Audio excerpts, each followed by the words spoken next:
troisième point, évidemment, porté par Juliette Bretéché, Isabelle Coirier, pour une ville conviviale et inclusive. Je vous demande de les encourager à leur montée, ici, sur cette scène de cette capitale laïque arrosée. Bonsoir mesdames, bonsoir Juliette, bonsoir Isabelle. Prenez votre place, vos marques, vos repères, et le temps nécessaire est suffisant pour votre intervention. Je vous laisse la parole. Alors, donc nous on va attaquer le troisième axe, et donc pour une ville conviviale et solidaire. L'accès au sport, à la culture, à l'école ou à l'emploi, à la santé, à l'émancipation et notamment pour les enfants et la jeunesse doit être égal pour tous. Mais nous constatons encore des inégalités d'accès à l'éducation, à la culture. C'est perceptible lorsqu'on regarde la fréquentation des établissements culturels par exemple. Le programme d'action éducative de territoire qui reste peu lisible et peu visible. Et la ville en tant que territoire qui favorise aussi les inégalités et l'isolement. Comment recréer du lien social et encourager la solidarité à l'échelle de la ville et des quartiers? Notre réponse, elle se basera sur les valeurs d'écoute et d'empathie pour replacer l'humain au cœur du territoire. Alors on va d'abord parler d'un premier axe qui sera de créer les conditions d'intégration et de participation de chacun à la vie collective de la ville, tout au long du parcours de vie. Donc ça passe par faciliter pour tous l'accès au logement, à la culture, aux soins, par exemple.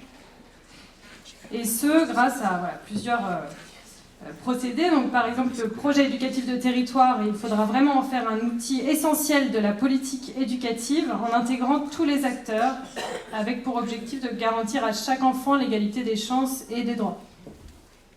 On questionnera aussi les rythmes scolaires, donc dès avril 2020, afin de pouvoir prendre les décisions nécessaires pour la rentrée de septembre 2021, afin de les rendre plus respectueux du rythme de l'enfant et de son bien-être. Ce sera aussi en écoutant et en soutenant les intuitions, les envies et les initiatives citoyennes, culturelles, artistiques, sportives par exemple, des enfants, des adolescents et des jeunes adultes. Leur proposer un apprentissage du fonctionnement de la municipalité, parce que c'est pas toujours évident pour tout le monde, et valoriser l'action citoyenne et les encourager à prendre part aux décisions de la ville. Nous serons aussi acteurs de l'égalité femmes-hommes. Et nous amplifierons notre soutien aux différents partenaires du territoire, les associations, les maisons de la justice et du droit, et en œuvrant notamment pour la protection de chaque citoyen victime de violences, quelle qu'en soit la forme. Nous agirons également pour l'implantation d'EHPAD publics sur le territoire de la commune et encouragerons les liens de proximité et de partage avec leur environnement. Et par exemple la création de crèches intergénérationnelles. Nous favoriserons le maintien à domicile des personnes âgées en développant un habitat adapté et en créant une plateforme de services. La ville conviviale et solidaire, elle passe aussi par des moments de rencontre et des moments d'échange entre les habitants au sein de la ville. Donc là, je vais recouper quelques propositions qui ont été aussi abordées tout à l'heure par Claire. Mais ça passe par donner toute sa place à la convivialité et au festif. Donc ça, on peut le faire effectivement par des lieux de rencontre, mais on le fait aussi en soutenant toutes les initiatives collectives portées par des collectifs de voisins, par exemple. Des initiatives de rencontre, des initiatives d'échange, des initiatives de mutualisation des savoirs, des services, d'équipements au sein des quartiers. Et par la proposition forte aussi de recréer une manifestation culturelle et festive annuelle pour la ville, qui permettra de fédérer anciens et nouveaux habitants, et de resserrer les liens, de favoriser le partage et le métissage au sein de la ville et entre les quartiers. Donc on crée des moments de convivialité et de festivité, et on crée aussi des lieux, on créera en tout cas des lieux de partage, d'échange et de rencontre. Nous veillerons à la présence dans tous les quartiers de lieux ouverts et accessibles à tous les habitants. Nous implanterons dans l'espace public de nouveaux lieux de sociabilité. On a parlé de kiosques, ça peut aussi être des guinguettes, des jardins partagés. Il faudra être créatif et proposer plein de choses différentes. Nous soutiendrons les initiatives d'ouverture de commerces de proximité et faciliterons l'installation de lieux de vie ouverts, des cafés, des restaurants, des épiceries, des librairies, Tout le monde fait le constat aujourd'hui de ce manque arrosé. On en veut plus. Nous ouvrirons une salle municipale festive pour accueillir les mariages, les événements familiaux. Et enfin, nous créerons également un lieu de recueillement et de partage pour les cérémonies funéraires civiles. Merci Juliette Brétéché sur cet axe fort également pour une ville conviviale et inclusive. La convivialité, il ne faut pas l'oublier. Vous avez bien raison. Isabelle Coirier, le temps du petit réglage micro. Voilà, pourquoi ne sommes-nous pas tous de la même taille? C'est une vraie question. Vivement le clonage. Isabelle, je plaisante. Isabelle, c'est à toi. Alors, toujours pour l'axe 3, une ville conviviale et solidaire. Donc, une ville conviviale, pour les citoyennes, c'est une ville qui place l'humain au cœur de ses préoccupations. Le voisinage est le lien de l'échange, de l'entraide et de la convivialité, et donc une solution à l'isolement. Une ville qui s'engage sur des valeurs humanistes, laïques, et propose un espace sécurisant pour ses habitants. On constate des inégalités sur le territoire. Les ressources et les services ne sont pas toujours adaptés aux besoins et aux évolutions d'aujourd'hui. On peut le voir, on parle de plus en plus de la fracture numérique.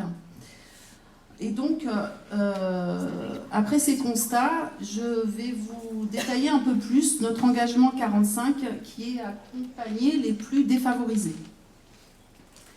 Alors, pour cet engagement, nous voulons passer d'une politique de prise en charge à une politique de prise en compte, en mettant en adéquation les moyens humains municipaux avec l'augmentation des populations en difficulté.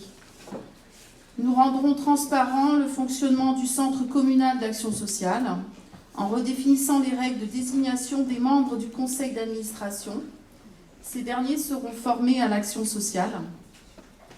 Nous mènerons un travail entre les partenaires sociaux et les centres de santé afin de recenser les besoins réels des populations en difficulté et répondre à l'analyse des besoins sociaux. Nous lutterons pour que toute personne puisse recevoir un service ou une prestation auquel elle aurait droit par une démarche participative de tous les acteurs. Nous voulons faire de la ville un relais d'information. Nous adjoindrons en ce sens une mission complémentaire à celle de l'adjoint ou de l'adjointe aux solidarités. Dans le cadre du droit à l'expérimentation locale, nous étudierons en cours de mandat la possibilité de mettre en place un revenu universel. Nous veillerons à l'accessibilité des services en étant vigilants sur leur localisation, leur desserte. Pour l'accompagnement à l'insertion, nous proposerons un dispositif tel que Territoire zéro chômeur de longue durée. C'est un dispositif qui s'adresse sur la base du volontariat aux personnes privées durablement d'emploi. Nous créerons un annuaire des entreprises de la ville en détaillant leur activité par métier et par poste de travail. Puis, nous proposerons à ces entreprises un partenariat avec une plateforme de mise en ligne de leurs offres d'emploi et de stage. Et nous rendrons ces informations accessibles à tout public. Nous développerons les passerelles entre les entreprises et les établissements scolaires. Nous accompagnerons aussi les structures d'accueil des migrants tout en réaffirmant le rôle de l'État dans ce domaine. Et nous favoriserons leur intégration en prenant en compte leur savoir-faire.